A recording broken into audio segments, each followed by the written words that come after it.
G'day for Australians, kia ora for New Zealanders, and welcome to this final session. Hopefully you can hear me now.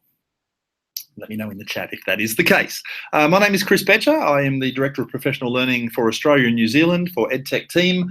We are a Google for Education PD partner. We work with schools all around the world, helping teachers make sense of a lot of these great, amazing, cool Google tools for the classroom. My session is called Work Smarter, Productivity and Automation, and it is all about getting you to be more productive with these tools so you can get more done in less time. I've got a bunch of slides here if you want to head over to that link there, edtech.team/worksmarter17. You can find this slide presentation. And importantly, if you get the slides presentation, you'll see there are links to some of the things I'm about to show you in a minute where you can go and play on your own. When you click that link, it will prompt you to make a copy of the presentation. So it's all yours. It'll go straight into your Google Drive. Feel free to do whatever you like with it. All good. Okay, moving on. There are 5 things I want to talk to you about today. Basic techniques, tab management, keyboard shortcuts, some productivity tools and tips, and finally some automation ideas using add-ons. So some of the first stuff is very basic but very important, and let's start with this one. This quote here by someone called Francine J, an author and blogger, where she said, "My goal is not to get more done, it's to have less to do." And that's what I want to talk about today, is just getting spending less time doing more stuff. I'm going to start right at the very, very beginning and talk about some basic computer or Chromebook use techniques. Now, you might think this is exceptionally sort of, wow, really?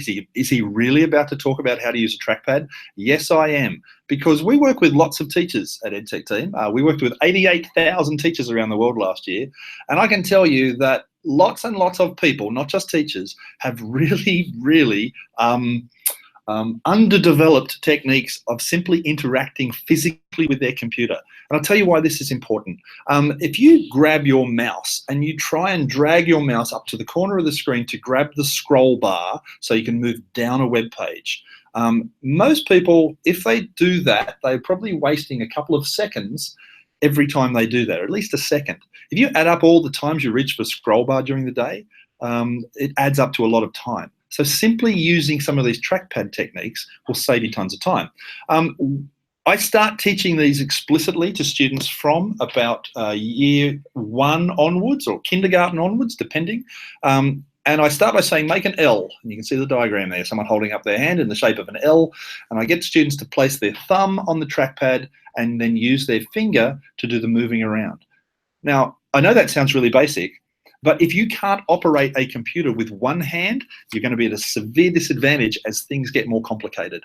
A lot of adults especially grew up using a mouse on a computer, and so when they transitioned to using a laptop with a trackpad, they didn't necessarily bring the best techniques along with them as they moved from a mouse to a trackpad. It is absolutely critical, in my opinion, that you're able to operate a computer with one hand.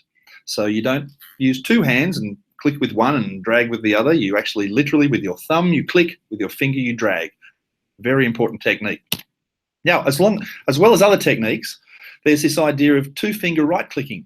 And again, I see this a lot with adults, more so than kids, that a lot of adults who grew up using a desktop computer and were used to a mouse, when they were given a computer, they never really twigged onto some of these new techniques that have been introduced in modern laptops and modern Chromebooks, where to get a 2-finger tap, if you click with 2 fingers, it brings up the menu on the screen. Now, that's the equivalent of the old right click on a mouse, right? But 2-finger tap, just like that. I'm just simply touching my trackpad with 2 fingers and it brings it up. The other thing is the 2-finger scroll. If you get 2 fingers on a modern computer and drag those 2 fingers up and down the trackpad, you'll scroll the page up and down. Now, I'm always astounded at how many people don't realize that, and therefore they waste an enormous amount of time reaching for scroll bars and wasting seconds at a time, which of course add up. The other thing you can do on most modern computers, if you drag downwards with 3 fingers, you'll expose the windows. And finally, on Chromebooks in particular, if you use 3 fingers on a Chromebook to swipe left and right, you'll actually switch between open tabs. So it's a really fast way of moving around along your operating system there, and sort of becoming very fluent. So that's just some simple gesture techniques. The second thing I want to talk to you about is tab management. Now, let me just switch over to this screen here. Hopefully you can see my screen. So I've got a number of tabs open here. You can see here's a Google Doc, here's a spreadsheet, and so on. We're going to get to all of these very shortly. But these are all open in different tabs. Now, if you use your computer, either your Chromebook or your conventional computer, you'll probably be spending most of your time working in the browser, and you'll end up, by the end of the day, with lots of tabs open. So it's important we know how to operate within that tabbed environment. Now, some things that aren't always obvious to everybody is if you simply click on a tab and drag it side to side, you can change the order of tabs. And you can see there I'm grabbing this first one and I'm changing its order along the top.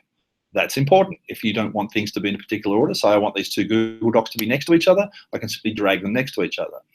The next thing you might want to do is to pin a tab. So, for example, this styles one here, let's say I don't want to accidentally close that. If I right-click on it, remember our right-click tip is two-finger tap, tab. When I pin the tab, it becomes small. Now, there's two implications of that. One is if it's small, I can fit more of them on the screen. But the second implication is the X that used to be on that tab is no longer there, which means I don't accidentally close it. So if you're like me and you, at the start of your day, perhaps you open your Gmail, or maybe you open your calendar, or you open your Drive, and that's an application that you actually want to be on the screen all day because you're constantly dipping in and out of that mail, maybe not the most productive technique, by the way, then it gets rid of the X and you don't accidentally close that tab. Now, just for this next thing, I just want to minimize this window a little bit so it's a floating window. You should be able to see that floating window on my screen.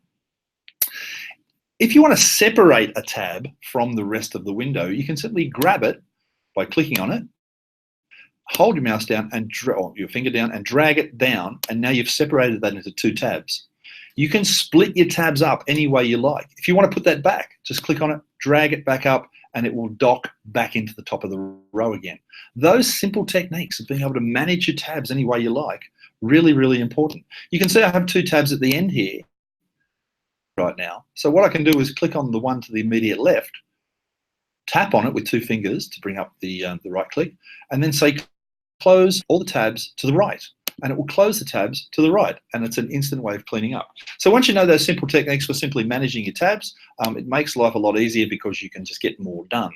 Let me just go back to our slides, okay? So moving tabs, separating and joining tabs, pinning the tabs is a really big one. There's also the option there to duplicate a tab by clicking on it and choosing the duplicate option.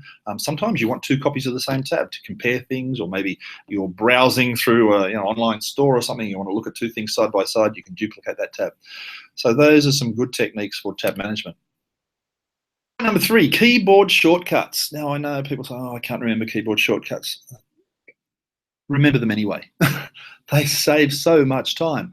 And most of us are familiar with the common ones like cut, copy, and paste. So Control X, Control C, Control V. And if you're on a Mac, just substitute the word command for control. Okay, it's the same deal. Bold, underline, italic, Control B, Control I, Control U. Control Z undoes the last action. My kids at school used to call that the oops button, because every time they make a mistake, they go oops, and they Control Z, and it undoes that last thing. Really, really good to get kids understanding that Control Z, because then it takes away their fear of making a mistake. It doesn't matter if they mess it up, they can undo it. Google did some research a while back and discovered that a lot of people, I think it was over 90%, don't actually know what Control F does. So I'm guessing, based on that research, 9 out of 10 of you listening to this might not also know what Control F does. So let me tell you. If you're on a long web page, say you've gone to an article on, let's say, Wikipedia, and it's a long article, and you're looking for some specific information, you can click on Control F on your keyboard, and it will bring up a search button at the top of the screen where you can search for terms on the page. So if you know that article that you're looking at contains some reference to a particular term or word or phrase, you can do a Control F and search for that phrase on the page, rather than spending 5 minutes scrolling up and down that long article trying to visually pick out the text, because that's often hard. There's other ones there, Control T for opening a new tab. A really useful one is Control Shift T. If you close a tab by mistake and then you go, oh, I didn't mean to do that, unfortunately, Control-Z doesn't work on that. But if you can go Control-Shift-T, it will reopen the closed tab. That's a huge time saver when you accidentally do that shutting down of the tab you didn't mean to shut. Just over on the other side there, you've got things like, here's a great one. Press the space bar to scroll up and down a web page. So if you're on a web page and you tap the space bar, it will actually scroll you half a page up. Tap the space bar again, scrolls you half a page up. And if you want to go the other way, hold down the shift key while you press the space bar and you'll come back the other way. So keyboard shortcuts, really important. Now, if you're on a Chromebook, you have an extra lovely little advantage here, is if you are on a Chromebook and you press Control-Alt ? Simultaneously, just hold those 3 keys down, it brings up an overlay on the screen of the Chromebook which shows you every single keyboard shortcut that you have available to you. Now, if you then go and press the Control or Shift or Alt or Control-Alt or Control-Shift or Alt-Shift or any combination of those modifier keys you like, you'll be able to see all the different keyboard shortcuts that are available on the Chromebook. Now, I'm not suggesting you necessarily learn every single keyboard shortcut, although maybe you want to, I don't know. But I am pretty sure that if you have a look at what's available, you'll find some amazing keyboard shortcuts that you didn't even know existed, and they can theoretically speed up your life quite a bit. All right, let's get into the nitty-gritty stuff. So I want to show you, first of all, what's called an auto text expander. Let me come out of this page. Now, if you would like to install the auto text expander, there's a link there, or you can go to the Chrome Web Store and just search for auto text expander. And let me just show you what that does. So I'm just going to go to my email and I'm going to fire up a new message here. I'm just going to make it a little bit bigger so that it takes up most of the screen. Right, so hopefully you can see my Gmail window here. Now, I'm going to start this email with the writing what I would normally start at the beginning of every email I write, which is, there you go. Sorry for the delay in replying to your email. Yeah, that's how I start most of my emails. Now, you notice I didn't actually type that. Let me just get rid of that and show you what I did actually do. I typed a very short piece of text. In this case, it was /SE, and it expanded out to, sorry for the delay in replying to your email. Now, I've got a whole bunch of these little expansions stored away, and I'll show you how to get to them. But, for example, say it's someone's birthday. I've got /HBD. Hey, wanted to wish you a happy birthday. Hope you had a good one. Simple little things like that. I work for a company called EdTech Team, and I must type the word EdTech Team about 1 million times a day. So rather than type it, I go /ETT, and it expands out to EdTech Team. So that's what a text expander does. It takes a very short piece of text, which I've defined, and expands it out to a much longer piece of text. Give you one more example before I explain how you do this. We have people writing to us all the time saying, how do you run a Google Summit? What do we need to know to run a Google Summit? And of course, I have an email that I can send back to them, but here's how I get it. I go /DS, which stands for Do Summit, and there you go. There's all the information you need to know. So rather than type that out or cut and paste it from somewhere else, I just save all of these little shortcuts in my text expander. Let me show you how we get to that. So the text expander button, I don't know whether that's expanding there for you properly or not. Let me see. Is this little button here. It's white on white. I'm not quite sure why that's such a good design choice, but anyway, that's what it is. If you press that button, it opens up this, and this is the text expander screen. Now, you'll see on the side here, now, can I just clarify too, I've got that button because I installed the text expander extension. All right, and again, go to the web store, search for Auto Text Expander, install it, and you'll get this button as well. Yes, you can see on the screen here, I've got all these little extensions and expansions. So if I type /AR, it puts in action requested. If I type in some other examples here, /CB, it puts in Chris Betcher. I'm too lazy to type my own name. So all of these little expansions actually expand out to different things. All right. Now, the way you create them is if I wanted to make a new one here, I'd click on the Add button and type in the expansion I want. So let's say I want one for EDU on air, this conference. So I need a shortcut. So what can I do? EOA, how about that? Now, I always start mine with a / key in front of it because I figure I'm not going to accidentally type that. I don't know why I'd accidentally type EOA, but You know what I mean? Like, so you put in something that won't be ambiguous. And then over here, you put on the expanded text. So this will be edu on air, just like that. And then I save that, and that now becomes an expansion. So if I went back to my email now, let's just get rid of all this stuff, and I type in /EOA, it expands out to edu on air. So you can take any little snippet and expand it out to any piece of text you want simply by using the text expander. I think it's a great little tool. You can do HTML as well, just by simply pasting the HTML code up here and then clicking that button. It'll give you the code, and then you use that code to be the text you expand to. One last thing is there's a button here that says shortcut timeout, and you can adjust this timeout. If you're a slow typist, if it takes you a long time to type /EOA, then you might want to make the time longer, because this value here is what it's going to use to be the window of time it needs to see that short version typed in order to know it's a short version. So auto text expander, great tool, saves tons of time.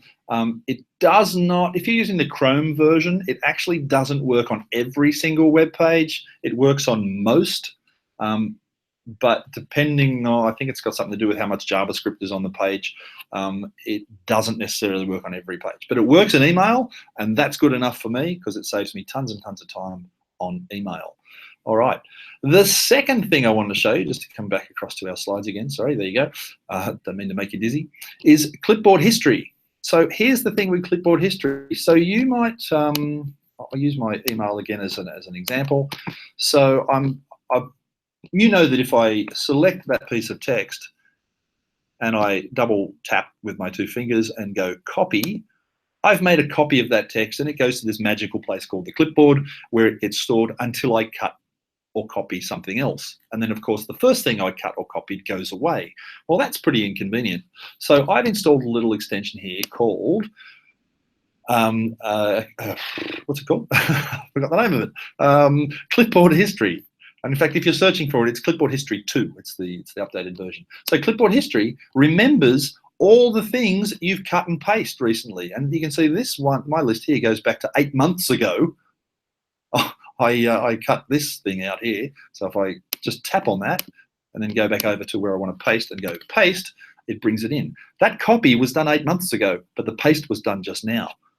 So if you're doing a lot of copying and pasting, and I know as teachers do a lot of school reports, sometimes we do a bit of cut and pasting, maybe a bit of copying of bits and pieces of comments so we can assemble them into new comments.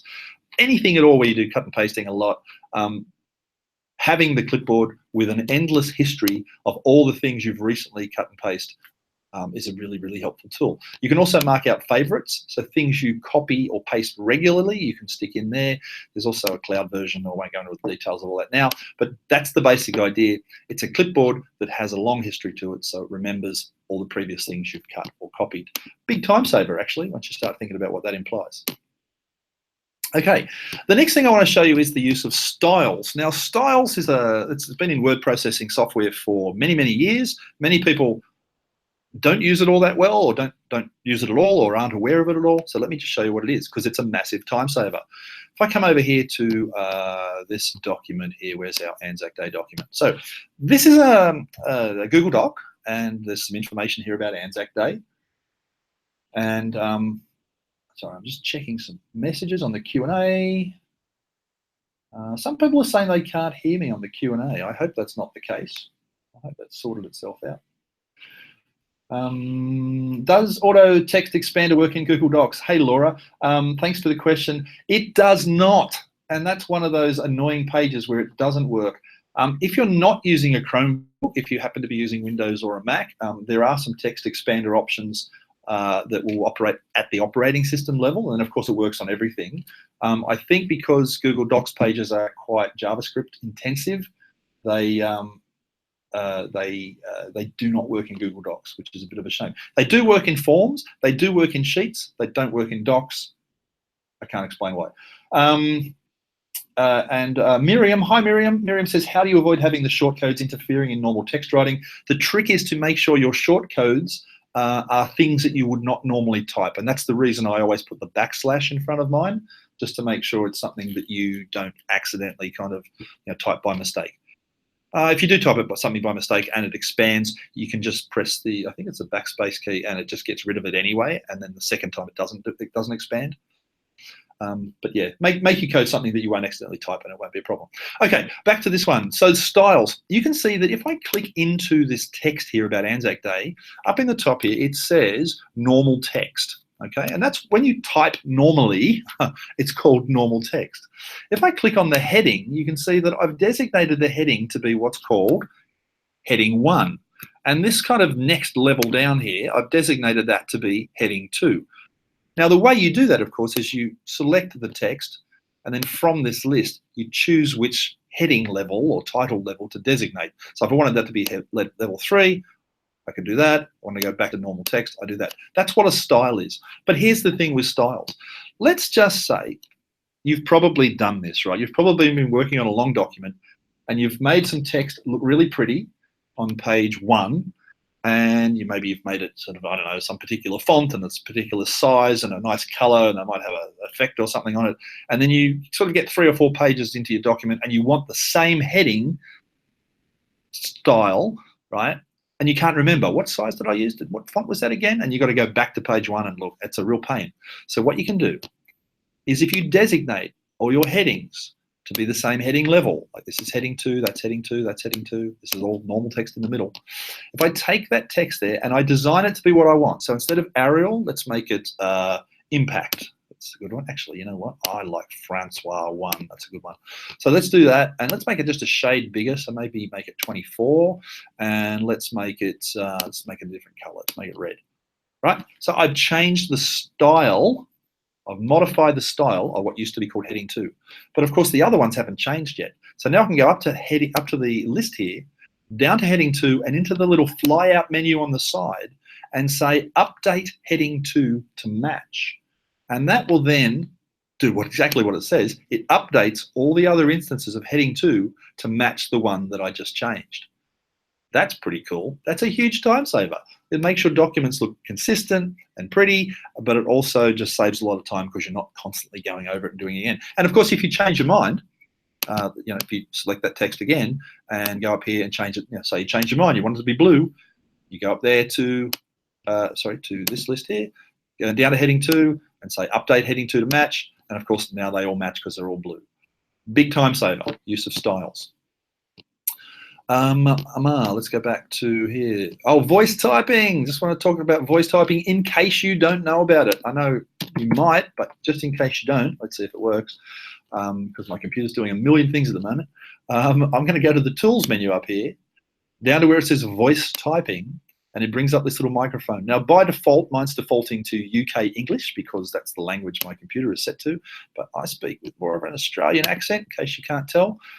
You've got all sorts of other varieties there, even within English. You've got Canadian English, Indian English, Ireland English, New Zealand English. So there's a ton, and lots of other languages. So once you do that, you should be able to click in there and click the button and then talk to your computer. Once I enable the text-to-speech option, now I can speak to my computer and it will take my words and turn them into text. And if you're a lazy typist like me, this can save you an enormous amount of time. And it did make it. Oh, it fixed it. There you go. So it looks like it pretty much got that 100%. And I'm not sure if you're familiar with using previous text-to-speech stuff like, well, I won't name names, but there's some other brands out there that do text-to-speech. Typically, they're expensive. They install on one computer. You need a special microphone, and you spend lots of time training them. The impressive thing about the text-to-speech in here is it operates on every Google Doc. It's free. It's included in G Suite. It really is very smart, so it doesn't require much training, and the accuracy is pretty darn good. So text-to-speech there, right in the tools menu under voice typing. All right. I'm just looking at the questions. There's still a few people saying they can't hear me for some reason. I can't explain why, because Ingrid, if you speak New Zealand English, do you have to use the New Zealand accent? Sorry, that's the worst New Zealand accent ever. But the answer is yes, you have the option to use a specific version of English for the New Zealand accent, which I think is a really useful thing. Let's just go back over here again. So we talked about styles and voice typing. Let's go on to the next page. Pivot tables. Pivot tables. My friend Jay, who was doing one of the other presentations, he loves pivot tables. He's made me love pivot tables. Let me show you what they do. If I find my, here we go, pivot tables. What a pivot table does is saves you time, because it can take large tables and turn them into summarized versions of that information. So here we have a spreadsheet, and you can see it's got columns of country, continent, region, and population. And it's quite a long table here. If I scroll down, you can see it goes down to, it's about 234 rows for every country in the world. Now, let's just say I give this to a student and I say, I want you to summarize this table. I want to know, I've got the population here of Afghanistan and Albania and Algeria. I want you to summarize the populations of the world by continent. So in other words, what's the population of Asia? What's the population of Europe? And so on. Well, if I was to do this in a manual way, it would be kind of time consuming. I would have to gather all the Asias together, gather all the Europes together, and so on. And then I'd have to do some little spreadsheet magic where I can, add things up with formulas and things. There's a better way to do this, and it's called a pivot table. So let's just select the data by dragging across the top row there.